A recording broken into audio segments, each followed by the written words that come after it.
Pagi hari ini kami datang, Engkau Allah yang hidup, yang berkuasa di bumi dan di surga, yang layak ditinggikan, dimuliakan.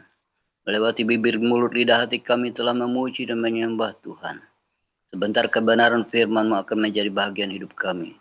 Urapi kami sekalian, urapi penyampaiannya, bahkan setiap kami akan dipenuhi dengan kekuatan firman itu. Kudus akan berkarya di tengah-tengah kami, menjabarkan daripada maksud tujuan firman yang disampaikan pagi hari ini. Kami buka hati kami di dalam nama Yesus Kristus Tuhan, Juru Selamat kekasih jiwa kami. Haleluya. Amin. Baik, kita akan langsung kepada firman Tuhan. Kita akan buka Alkitab kita di dalam kitab Mazmur. Mazmur pasal yang ke-46.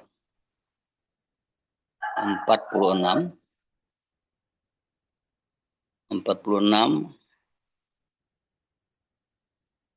satu pasal.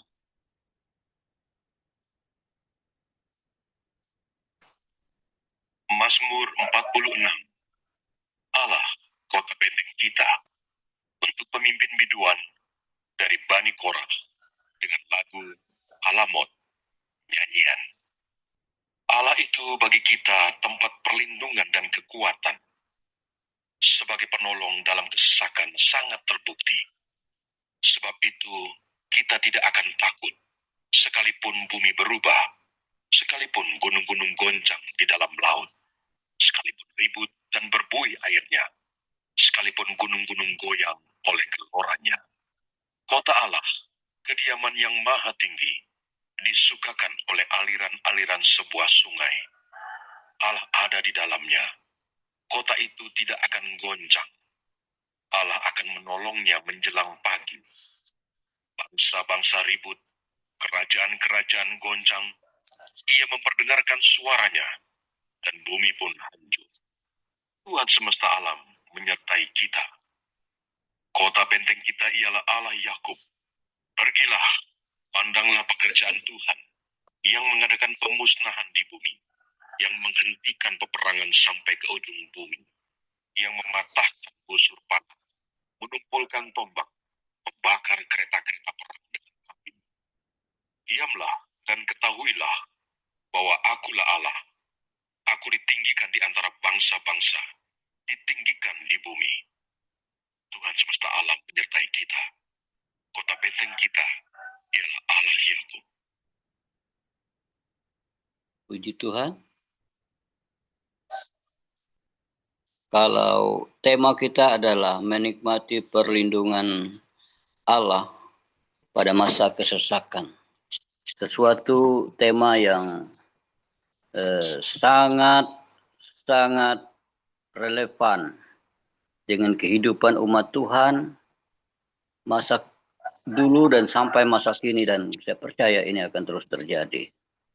Bahwa sebagai umat kepunyaan Tuhan, tahu bahwa dunia ini sudah cukup tua. Dan lebih-lebih karena manusia jatuh ke dalam dosa, maka penderitaan, kesusahan, pergumulan tidak pernah habis-habisnya. Sehebat apapun pemimpin, pasti mengalami kesulitan untuk mengatasi banyak macam pergumulan dunia ini. Inilah sebabnya pada pagi hari ini kita akan bersama-sama menikmati kebenaran firman Tuhan. Sesuatu yang menjadi dasar kita untuk melangkah di hari-hari hidup kita, dan kita bisa menikmati apa yang sedang terjadi ini. Dengan pergumulannya, kita tahu bahwa Allah menyertai kita.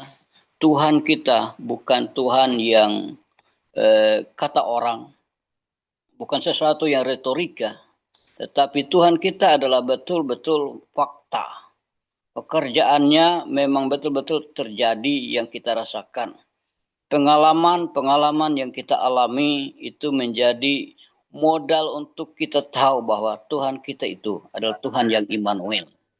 Bapak Ibu Saudaraku yang dikasihi dalam Tuhan, kalau kita melihat di sini apa yang dikatakan, beberapa hal yang kita akan perhatikan, dan saya tidak perlu berteologi karena Bapak Ibu saya percaya sudah paham, tapi yang penting adalah respon.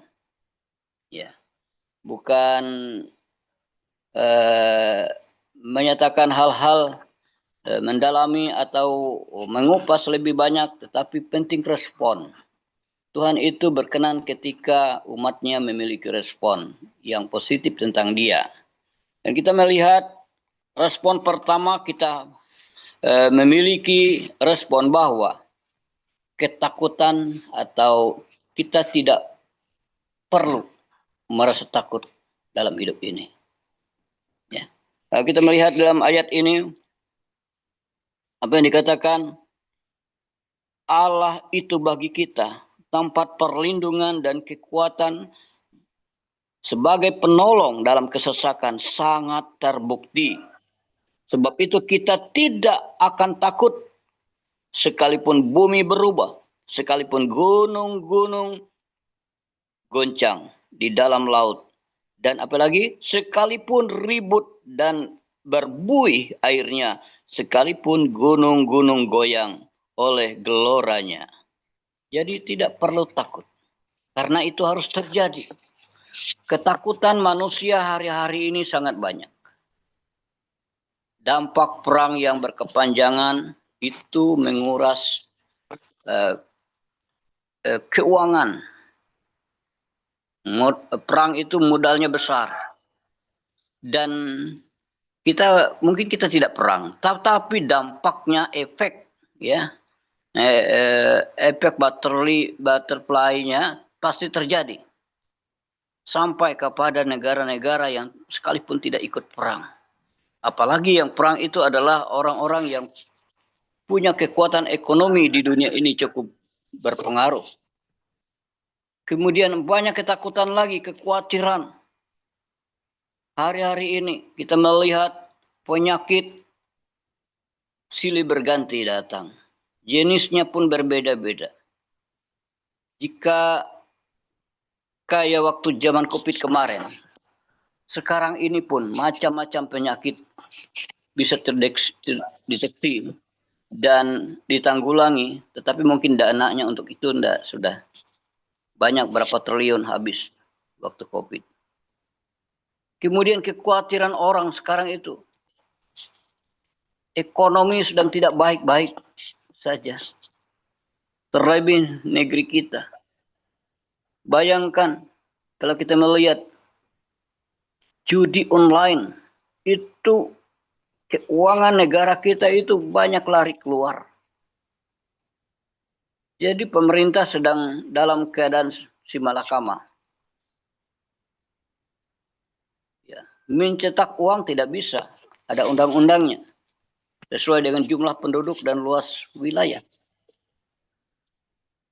Sedangkan uang yang keluar negeri itu menembus 1.000 triliun 2025. Belum lagi kita melihat cita-cita pemerintah kita bahwa tahun 2045 akan Indonesia masuk di dalam tahun emas. Tapi ini walau-alam. Syukur kalau terjadi. Tapi saya sangat pesimis hal ini. Melihat narkoba merajalela. Masuk sampai ke pelosok sekarang ini, Bapak Ibu. Generasi muda khususnya menjadi sasaran. Jadi salah penggunaan dari obat ini berdampak kerusakan mental.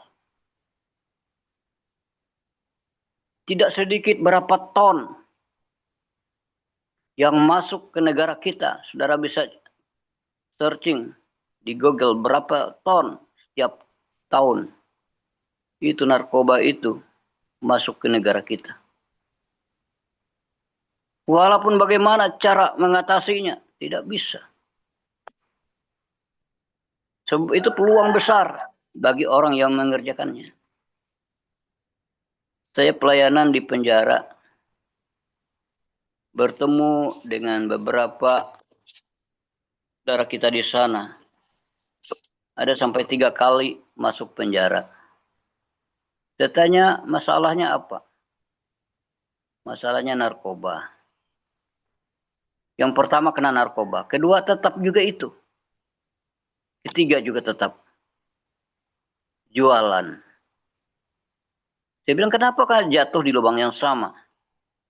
Katanya hanya itu yang saya bisa dan paling mudah dapat uang. Baru-baru ini Bapak Ibu, teman saya yang mengelola panti narkoba tidak jauh dari tempat kami ini, tempatnya sudah kapasitasnya tidak memadai, sudah penuh.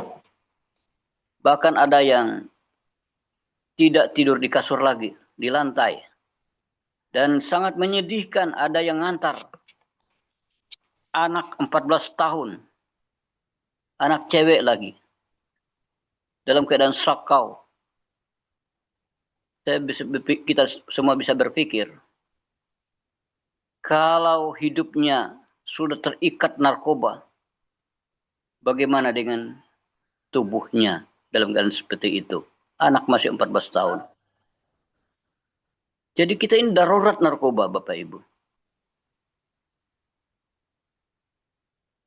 Tentu seringkali kita khawatir, bagaimana anak cucu kita yang masih dalam perjuangan. Tetapi firman Tuhan hari ini mengingatkan kita supaya jangan takut. Ya. Jangan takut, sebab Tuhan itu menyertai kita. Dan kalau kita tahu bahwa di dalam Alkitab, di dalam firman Tuhan mengatakan bahwa dalam Lukas pasal 21 ayat 25, Lukas 21 ayat 25, kekhawatiran itu tidak akan menambah sehasta dari perjalanan hidup kita.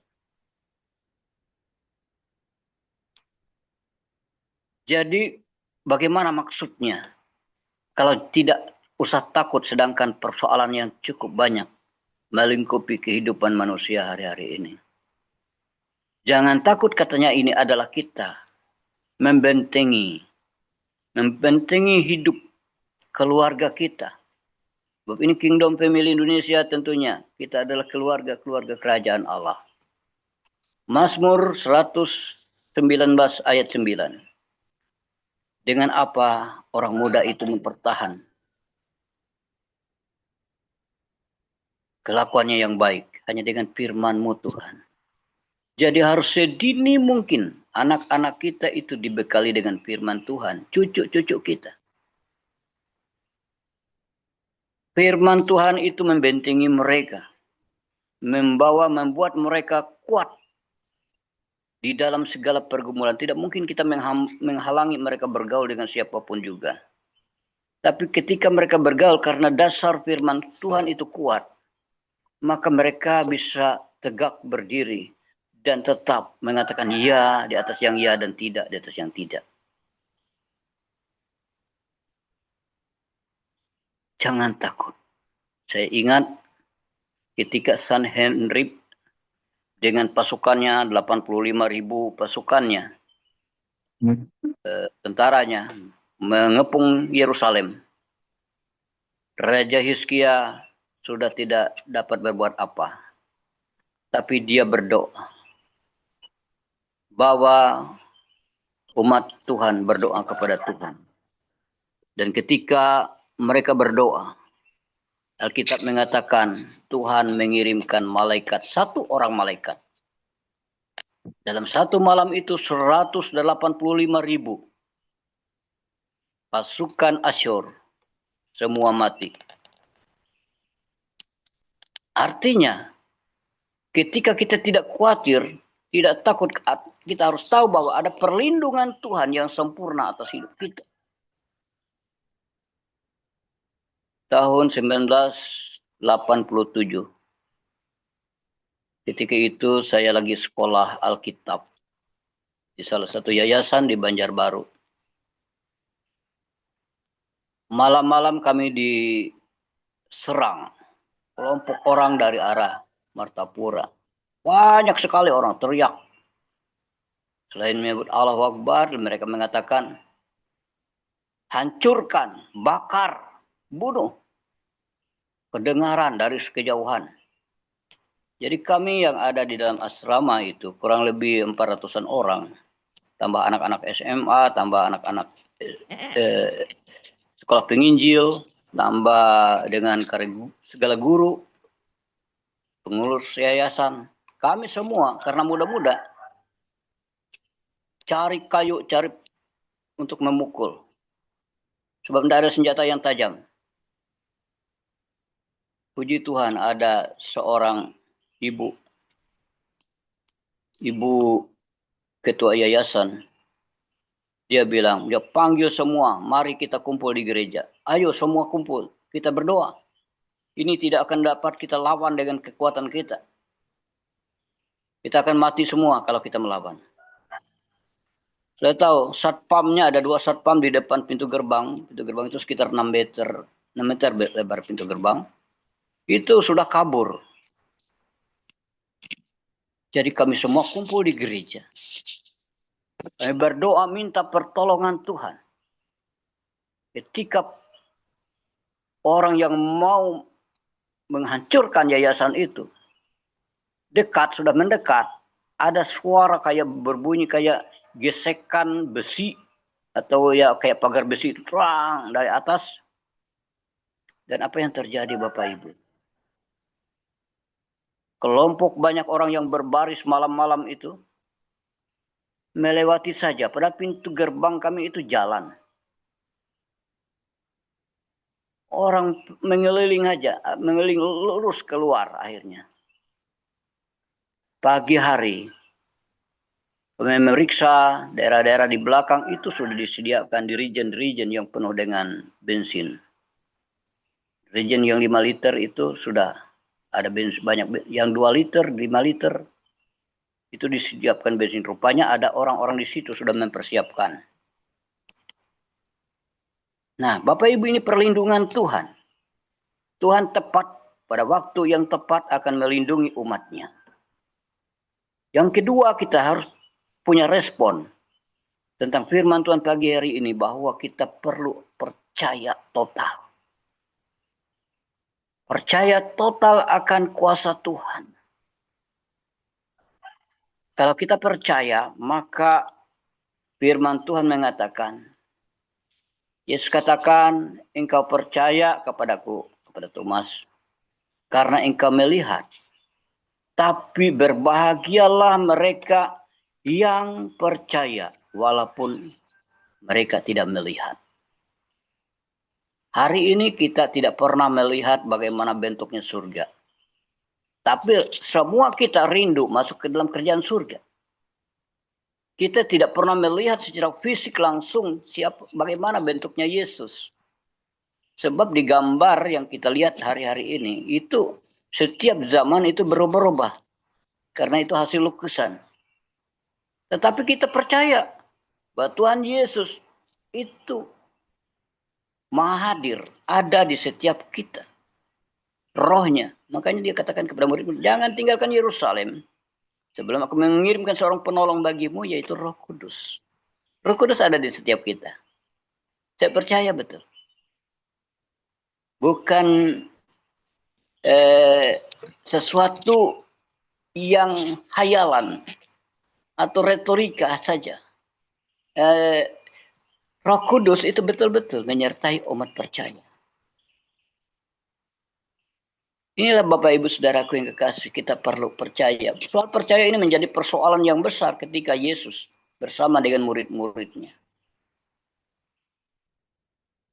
Ketika mereka ditimpa badai gelombang yang besar, mereka khawatir. Guru, kita mau binasa. Celaka, kita mau binasa. Mereka baru bangunin Yesus yang tidur di buritan kapal. Lalu Yesus berdiri dan menghardik angin itu. Dan gelombang itu tunduk. Lalu dia katakan, hai kelompok, angkatan orang yang tidak percaya, di manakah imanmu? Cela oleh Yesus. Memang kesalahan mereka, kenapa Yesus ditaruh di buritan kapal? Ketika Tuhan Yesus di depan kehidupan kita, Dia jurumudi kehidupan kita. Kita melihat bagaimana pernyataan Tuhan. Banyak yang lain. Bukti harus percaya ini dengan sungguh-sungguh. Ketika percaya kepada Tuhan, Yesus Kristus adalah Tuhan yang Maha hadir. Dia akan membuktikan bahwa Dia adalah Tuhan yang hadir dalam setiap orang yang percaya. Bapak Ibu, yang ketiga, apa respon kita dari pembacaan ini? Respon yang ketiga adalah Tuhan Yesus, nama Tuhan ditinggikan. Nama Tuhan ditinggikan. Coba kalau kita melihat di dalam ayat ini, ayat 11, Tuhan semesta alam menyertai kita, kota benteng kita ialah Allah Yakub. Ya. Dari ayat 10-nya, diamlah dan ketahuilah bahwa akulah Allah, aku yang ditinggikan di antara bangsa-bangsa, ditinggikan di bumi. Haleluya. Kalau kita, apa yang dikatakan oleh firman Tuhan, di dalam Yohanes pasal 12 ayat 32. Kalau Yesus ditinggikan di bumi, maka ia akan menarik banyak orang datang kepada. Tidak ada konsep lain. Yesus ditinggikan. Dan salibnya diberitakan. Saya percaya. Kingdom Family Indonesia akan dipakai oleh Tuhan. Menjadi alat Tuhan di tengah bangsa ini. Kalau kita meninggikan nama Tuhan Yesus di atas segala-galanya. Nggak ada konsep kita pakai kemampuan kita, hikmat kita, atau kita doktrin-doktrin, nggak bisa. Tapi kalau Yesus ditinggikan, dia bagai magnet, dia akan menarik besi di sekelilingnya. Tuhan Yesus ditinggikan. Kita tahu bahwa hari ini umat Kristen dunia sudah berjumlah 3,6 miliar. Asalnya dari 12 orang. Satu berkhianat, tetapi diganti oleh Matias. Tetap 12. Terus berkelipatan. Bahkan mereka keluar dari Yerusalem untuk memberitakan kabar baik kepada bangsa-bangsa. Di sini kita belum melihat. Mereka meninggikan nama Tuhan. Meninggikan Yesus di atas segala-galanya. Karena itulah Bapak Ibu Saudaraku. Tuhan katakan kepada Petrus, Petrus, engkau Petrus di atas batu karang ini. Aku akan mendirikan jemaatku. Dan alam maut tidak akan dapat menguasainya. Matius 16 ayat 18. Itulah sebabnya gereja Tuhan, kita semua sudah dibangun di atas dasar yang kuat. Efesus 12 ayat yang ke-20. Bahwa engkau dibangun di atas dasar para rasul dan para nabi-nabi. Jadi nggak gampang Bapak Ibu. 12 rasul Tuhan semuanya sudah mati martir, mati syahid. Darah mereka, hidup mereka menjadi dasar gereja. Belum lagi nabi-nabi yang terdahulu. Sudah banyak menjadi martir dalam pekerjaan Tuhan. Ini menjadi dasar gereja sampai hari ini. Maka tidak ada alasan kita menjelekkan gereja A, gereja B. Kalau gereja ada sampai hari ini oleh kemurahan Tuhan, satu saat gereja ini akan diangkat. Tidak ada orang berani memberitakan Injil satu saat nanti. Tidak ada bisa begini. Kalau pintu anugerah sudah tertutup. Ini adalah kesempatan besar. Kesempatan bagi kita untuk proaktif memberitakan kabar sukacita ini. Selama mulut kita bisa berbicara. Selama hidup kita, langkah kaki kita bisa bergerak. Tetap apa yang kita kerjakan, tetap orientasinya kepada meninggikan nama Tuhan. Saya ingat 3 tahun yang lalu, dulu saya di salah satu sinode, 33 tahun, saya melayani di salah satu gereja itu. Memang banyak kita buka di daerah-daerah. Tapi satu hal, saya heran, di gereja saya lama, komunikasi dengan pusat tidak bisa. Paling banter itu sampai tingkat daerah. Akhirnya 3 tahun yang lalu dipercayakan. Pak Suryadi, tolong supaya Bapak bisa, karena yang ketua sinode sekarang ini itu kenal. Kalau Bapak bersedia untuk mengelolakan gereja ini di Kalimantan. Saya bilang tanya, gereja apa? Kasih tahu. Saya bilang kalau Tuhan berkehendak, siap. Dan saya berdoa katanya, supaya Tuhan pakai. Saya tangkap visi itu. Dan apa yang terjadi Bapak Ibu? Satu hal. Saya tidak ada cara lain selain meninggikan nama Yesus. Dalam 3 tahun ini sudah ada 15 gereja lokal. Berasal dari gereja yang tempat saya sekarang. Satu awalnya. Tapi puji Tuhan, 3 tahun ini sudah 15 ini ada yang akan bergabung lagi. Lalu teman-teman saya nanya, gimana caranya Bapak bisa bawa orang, bisa bersama-sama membangun gereja, membangun jemaat Tuhan di daerah-daerah. Kami sudah puluhan tahun, 20 tahun di Palangkaraya ini, tetap satu ini. Maka kami digaji, diberi uang support untuk pelayanan. Saya bilang, kita ini sama. Sama. Bahan bakunya sama, tergantung kita mengelola. Tapi yang penting adalah tinggikan nama Tuhan. Tinggikan nama Yesus, bukan nama kita. Dan berani bayar harga. Tidak berani bayar harga, sudah. Gerak di tempat aja.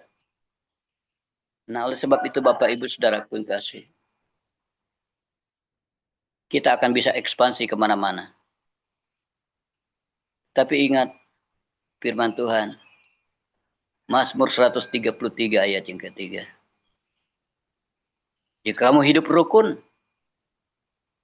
maka Tuhan akan memerintahkan berkat-Nya seperti embun yang dari Bukit Hermon mengalir ke Bukit Sion. Ketika kami berada di tanah perjanjian, saya bingung di sana. Ada orang nyiram kah?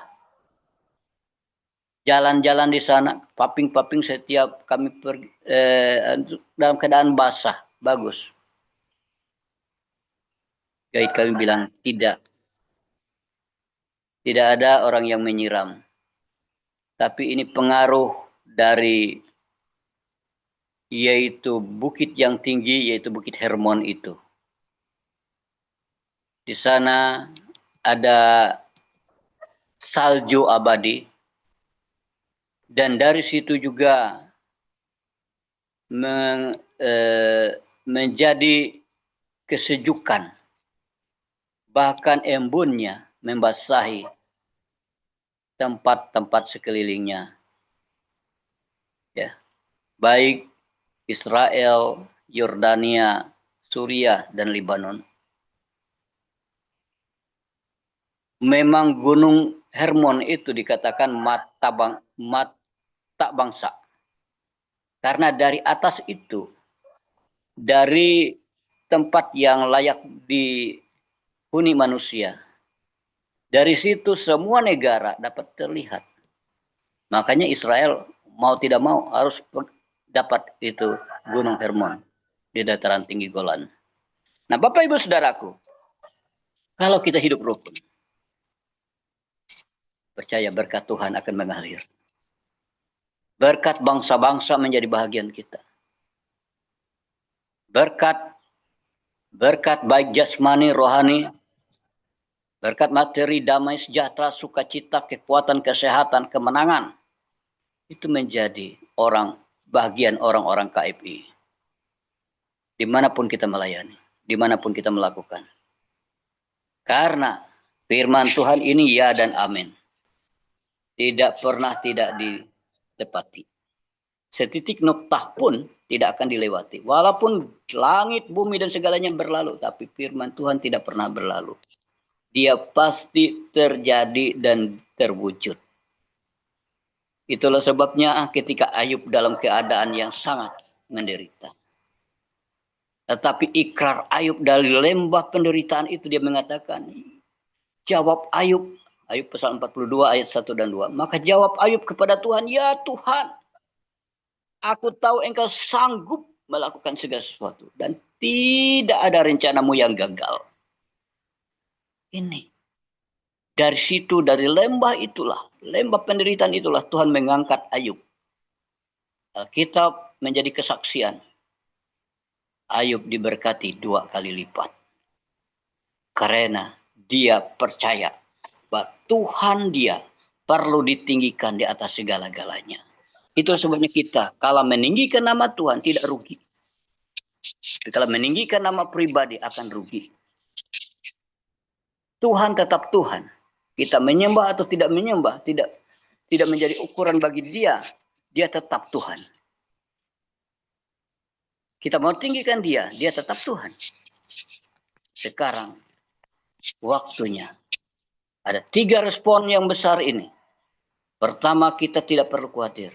Apapun yang terjadi di sekeliling kita. Tetap optimis. Tuhan sanggup merubah segala yang tidak baik menjadi baik. Yang kedua, tetap percaya. Walaupun kita tidak melihat. Kita tidak pernah melihat Tuhan, bagaimana bentuknya Tuhan. Tapi kita percaya Tuhan ada bersama dengan kita. Kita tidak pernah melihat masa depan kita bagaimana. Tapi kita percaya masa depan itu ada. Ya. Dan janji Tuhan itu pasti digenapi. Dan kita juga prioritaskan hidup kita untuk meninggikan nama Tuhan. Entah saudara bekerja di dunia swasta, di dunia sekolah, dunia pemerintahan, dunia pelayanan, tetap Yesus Kristus ditinggikan. Kalau dia ditinggikan, Alkitab mengatakan, aku akan menarik orang datang kepadaku, kata Tuhan. Beritakan salibnya. Salib berbicara tentang kasih. Kasih secara vertikal ke atas. Kasih secara horizontal antar kita sesama. Tuhan memberkati kita semua. Kita berdoa. Allahku yang hidup, yang maha hadir. Engkau Tuhan Allah El Shaddai, yang maha kuasa di atas segala yang ada. Pagi hari ini kami telah bersama menikmati kebenaran firman-Mu. Sekalipun hamba-Mu terbatas untuk mengurainya, tetapi hari ini kami perlu respon dari firman-Mu. Kami perlu respon dari apa yang kami nikmati hari ini. Yang mana kami harus tidak usah khawatir tentang apapun juga. Sebab kekhawatiran itu tidak akan menambah sehasta dari jalan hidup kami. Bunga bakung di lembah tidak pernah dihiasi. Burung di udara tidak pernah menabur. Tapi semuanya dipelihara oleh Tuhan. Dan kami supaya kami percaya bahwa Tuhan kami sanggup melakukan segala sesuatu. Dan rencanamu tidak akan pernah gagal dalam kehidupan orang percaya. Sebab itu kami belajar mengandalkan Tuhan dalam segala hal. Selebihnya itu kami supaya meninggikan nama Tuhan di atas segala-galanya. Ketika Tuhan dipermuliakan, ditinggikan, diagungkan. Tuhan hadir dalam hidup kami. Ketika Tuhan hadir dalam hidup kami, banyak perkara yang Tuhan kerjakan. Yang sakit disembuhkan, yang lemah dikuatkan, yang bimbang ragu diberikan kepastian. Bahkan yang tidak berdaya akan diberikan kekuatan baru. Nama Yesus, nama di atas segala nama. Yang berkuasa di bumi dan di surga. Layaklah setiap umat Tuhan yang mengagungkan dan meninggikan Engkau. Terima kasih Allah kami yang hidup. Terima kasih Roh Kudus. Sempurnakan setiap kata dan kalimat dari firman Tuhan dalam kehidupan kami. Sehingga itu menjadi rema bagi setiap kami. Logos ini akan menjadi kekuatan bagi kami. Tuhan berkarya di dalamnya dan menyempurnakan seturut dan sesuai dengan kehendak Tuhan. Biarlah firman Tuhan jatuh di hati yang subur dan di tempat yang tepat. Karena firman-Mu adalah suara Tuhan sendiri. Di dalam nama Yesus Kristus kami mengucap syukur. Haleluya. Amin.